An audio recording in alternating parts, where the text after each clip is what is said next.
Bilirsən Zaur, həmişə istəmişəm mənim də toyum olsun. Elçilər gəlsin, nişan olsun, sonra toy, sonra...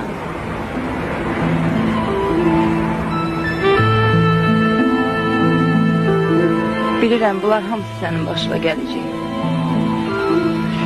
Elçi də göndərəcəksən, nişanın da olacaq, toyun da.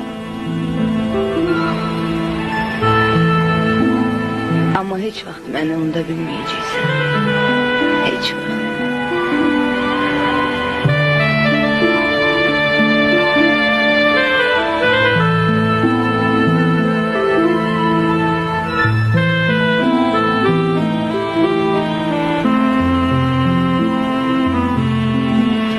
Amma mən səni heç cür Spartakla qohum təsəvvür edə bilmirəm.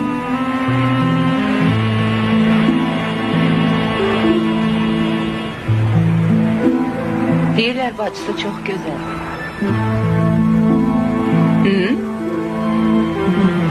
Məsəl üçün, mən sənə ərə getməzdim.